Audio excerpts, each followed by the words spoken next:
didn't get the message. Back to back like I'm on the cover of Lethal Weapon. Back to back like I'm Jordan 96. One of the biggest things that's been on my mind lately in terms of this is, what is the number one biggest reason why somebody can't get to the body that they desire? What could it be, right? That's the million-dollar question right there. That is the question that so many companies make billions and billions of dollars. The health and fitness and food industry is a multi-billion-dollar industry that makes so much money off these fears that you have about your body, off these goals that you want to attain. But how much easier would it be if you could really just narrow that down and simplify that onto why maybe you haven't been able to achieve the body you have? Well, if you're still listening so far, I'm really glad that you're here listening to this first episode, because I wanted to dive into that, because I feel like I've really pinpointed one of the biggest reasons that many just can't achieve the body that they have. And it is all centered around food guilt. I'll let that sink in for just a second. Food guilt. How many of you out there have ever maybe taken a piece of cake, taken a bite, had a taco, gone to Chipotle, and decided to treat yourself, got guacamole and sour cream? Maybe you went out for a few drinks, and by a few, I mean 8. Cool, it happens. We have these moments where we go out and enjoy ourselves. Now the difference is, how did you feel after you did that? Can't begin to tell you how many times I've seen people post about it, how many people have talked to me, how many times I've heard conversations, people just feeling icky, right? It's that gross feeling like you did something wrong just because you had, maybe you had a really long day, it's been stressful, you had a glass of wine at night, or you haven't been able to really focus on cooking as much as you did, and so you decided to eat some of the scraps off your child's plate because that's the only food that's been around the entire day. Right? These moments happen. The guilt that people have around food is so mind-boggling because food doesn't care. Let me say that again.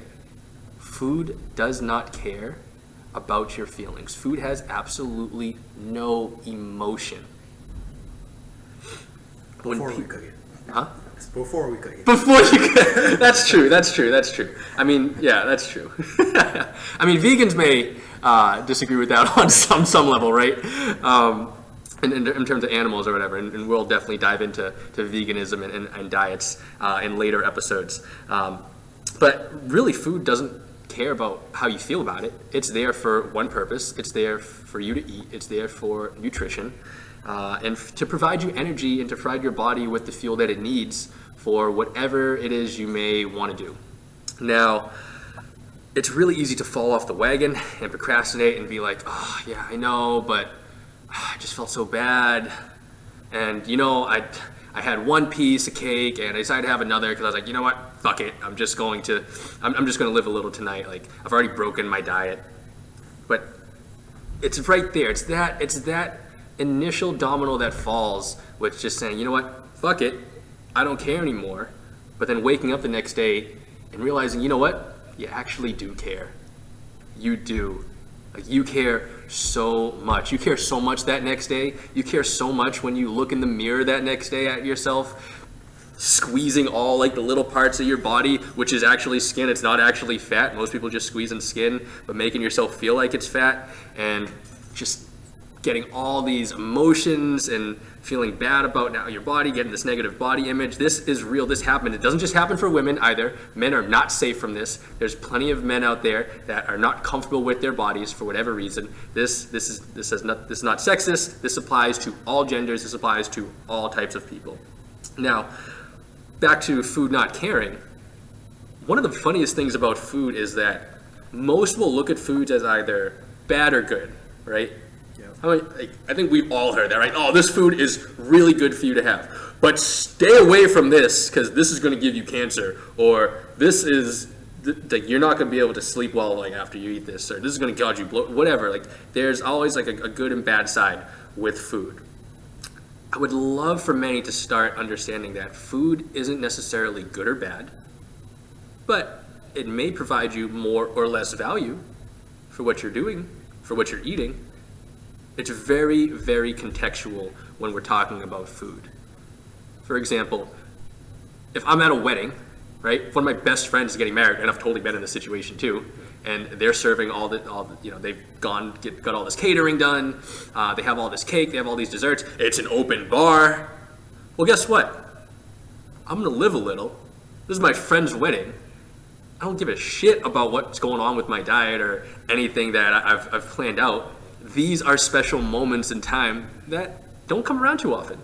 Or birthday parties too, right? Going out for family functions.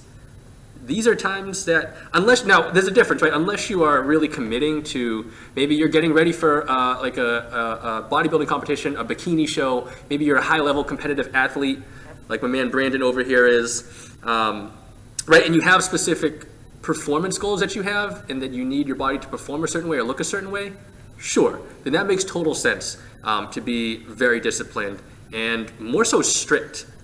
But for the majority of people out there, the rest of the 95% of people out there, you don't have to be so strict with yourself. Because again, there is no such thing as good or bad foods. It's just, food will provide you more or less value at any given moment.